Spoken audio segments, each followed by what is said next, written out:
What a struggle just to live. At 3 a.m. in Beijing Station, the bustling square that is once filled with people during the day is now covered with bodies. A piece of cloth becomes a bed, and people can fall asleep with their belongings as pillows. Some lean against the walls, while others lie directly in the center of the square. After enduring scorching temperatures of 40 degrees Celsius during the day, the ground of the square remains warm. Some people are so hot that they disregard their dignity and strip off their shirts. Throughout the long night, some people sit and chat, others are smoking alone, and some simply suffer through until dawn. Lucky individuals can secure a spot in front of the ATM. Even though there are hotels nearby, every nook and cranny is occupied by people. China's current recovery faces formidable challenges on multiple fronts. The real estate market has fallen back into weakness after a brief rebound. Concerns over local government debt risks have grown, and exports have shrunk. The youth unemployment rate continues to hit new highs, and deflation is approaching, making living difficult. Data released by China's National Bureau of Statistics on July 10th showed that the Consumer Price Index, or CPI, for June remained the same as the same period last year, marking the first halt in its rise in 2 years and 4 months. The reason behind this is slow employment improvement and a lackluster consumption recovery. The proportion of consumers expecting price increases has also reached its lowest historical level, indicating that the low price trend may persist in the long term. Within the CPI, the core CPI, which reflects household purchasing power by excluding food and energy prices, rose by 0.4% year-on-year. This is the lowest increase since March of 2021. The signs of long-term price declines, weakened demand, and consumer confidence in China have prompted external warnings that China's economic recovery is very weak and that a crisis of deflation is imminent. In addition, the Producer Price Index (PPI) for June, released simultaneously with CPI by China's National Bureau of Statistics on July 10th, was 5.4% lower than the same month last year. This marks the 9th consecutive month of negative growth, with a larger decline than May's 4.6%. The price drop in resources and other factors is likely to drag down future CPI as well. What does this indicate? It means that not only have consumer prices fallen, but also the prices of raw materials imported by factories and enterprises. This double decline phenomenon in both the consumer and production ends signifies that market demand and purchasing power are indeed very poor, resulting in a large number of unsold goods that can only be sold at reduced prices. What risks does deflation bring? Deflation may lead to a decrease in consumer spending, which could further impede economic growth. At the same time, if companies lay off employees in response to shrinking demand, it may trigger social issues. Therefore, finding a balance between avoiding excessive economic cooling and maintaining social stability will be a major challenge for the Chinese government. Just imagine when the people have no money or confidence to consume. It leads to a decline in prices. And when prices fall and goods cannot be sold, it results in reduced income for factories and enterprises, leading to decreased investment and production, and even possible layoffs due to the need to maintain expenses. Layoffs then exacerbate the problem of unemployment and reduced income, causing more people to be unable or afraid to consume, further contributing to a continued decline in prices, reduced production, and more layoffs.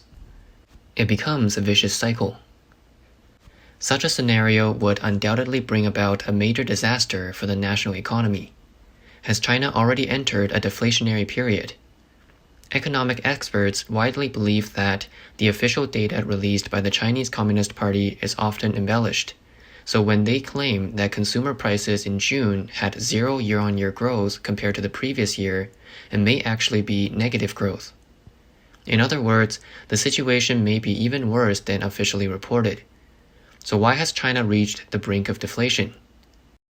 Xie Jinhe, chairman of Taiwan Finance and Credit Media, said, "Inflation means that everything rises, while deflation means a continuous decline in prices. Your salary will decrease, your real estate will shrink, and you may even struggle to sell your house and face difficulties with cash flow. People are accustomed to the operation of inflation, but when deflation occurs, no matter how much effort the country puts in or how loose the monetary policy becomes, there is no remedy. Xie Jinhe further stated, over the past 30 years, China's economic development was driven by the United States, with companies from all over the world investing in China. Now it has been cut off.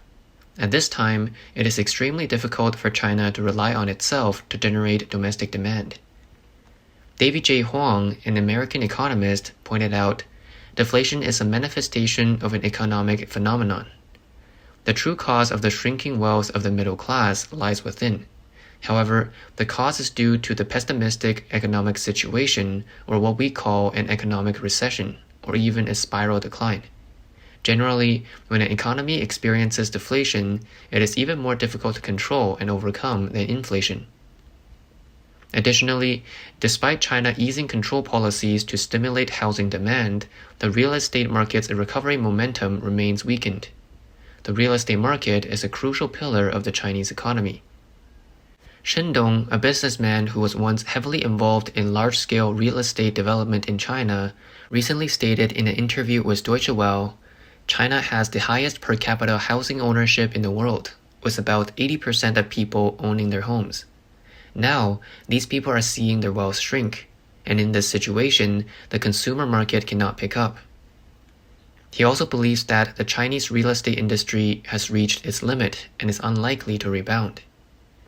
Shen Dong, who had close relations in the political sphere, established a billion-dollar real estate development empire in the 1990s with his former wife, Whitney Duan, through their connections with high-level government officials. Shen Dong left China in 2015, and Whitney disappeared 2 years later. Since then, the father and son have not seen her. It is generally believed that after a political ally was implicated in a corruption case, Whitney was detained by the Communist Party. When asked about changes since the publication of his memoir in 2021, Shen Dong mentioned that the external perception of China has become more negative, mainly due to the pandemic, and decision-makers in various countries are accelerating their response on how to deal with China. They must align with the trend. He said that the second point is that the outside world underestimates the extent of China's economic collapse and how bad it really is. He mentioned that in conversations with Chinese business executives, he was surprised to learn that a large dairy company has increased powder milk production because fewer people are buying fresh milk. Typically, milk is one of the last items that people reduce their purchases of. Shen Dong pointed out that many company managers have revealed that employees are openly stealing and embezzling from the company, saying, "Why is this happening? Because the economic prospects are so bad that they have lost hope." He said that the Chinese government's strengthened control policies during the pandemic have had an impact on businesses, leading many Taiwanese factories to relocate to Mexico. With the continuous downturn of the Chinese economy and a surge in youth unemployment, Chinese media have recently reduced the promotion of Xi Jinping's Common Prosperity campaign. What are the reasons behind this change, and what will be the future direction? Qiu Da-sheng, a researcher at the Taiwan Institute of Economic Research and an adjunct professor in the Department of Economics at Donghai University, stated on July 6 that the authorities are mentioning common prosperity less because of problems in the Chinese economy.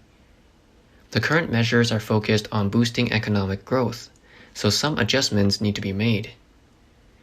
The common prosperity policy will have an impact on large-scale and well-funded enterprises because they now need foreign manufacturers to return and invest to revitalize the economy. That's why they are not discussing this aspect. However, Qiu Da-sheng believes that the authorities will not be able to solve the problem of foreign investment returning this year. The main reason is that these foreign investments have had enough.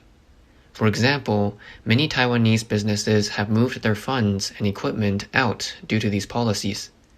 It's not easy to rebuild confidence and attract these foreign investments back to mainland China. They need to observe and evaluate.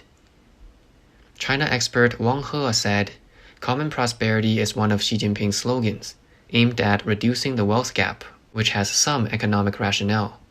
However, in practice, it has taken a negative turn.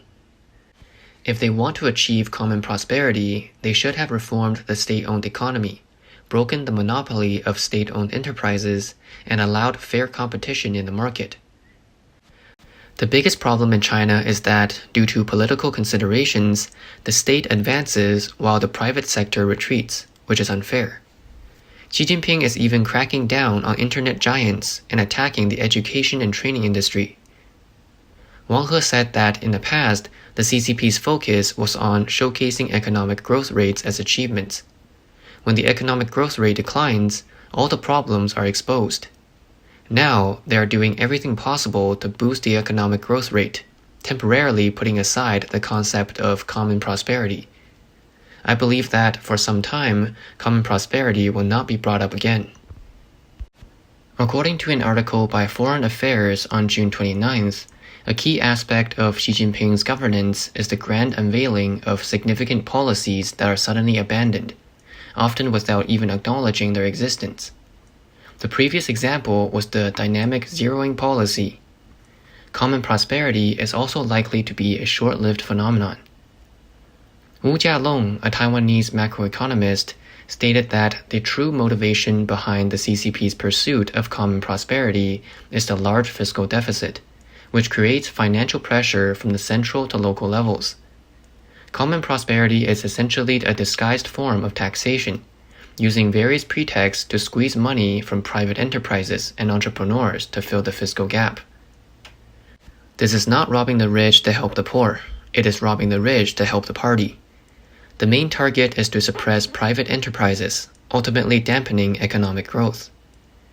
Wu Jialong explained that common prosperity is conceptually and in terms of policy bound to fail, because it is not based on a sustainable and correct concept. On June 13th, international investment immigration consultancy firm Henlian Partners, based in London, reported that China continues to have the highest net outflow of high net worth individuals, or HNWIs, this year. China is expected to have 13,500 HNWIs with investable wealth over 1 million emigrating, followed by India of 6,500 and the UK 3,200. Denise Ang, director of the organization in Hong Kong, stated that some people hope to enter key regions with more visa-free access to improve their wealth mobility, access better healthcare opportunities, and enjoy greater political stability. Wu Jialong remarked that common prosperity is simply about seizing money, specifically the money of wealthy individuals, so it's no wonder they are fleeing. Private entrepreneurs have already lost confidence in the Chinese Communist Party. They know that when the party is in trouble, it will say some pleasant things to private entrepreneurs, but once the trouble passes, it will come back to suppress them.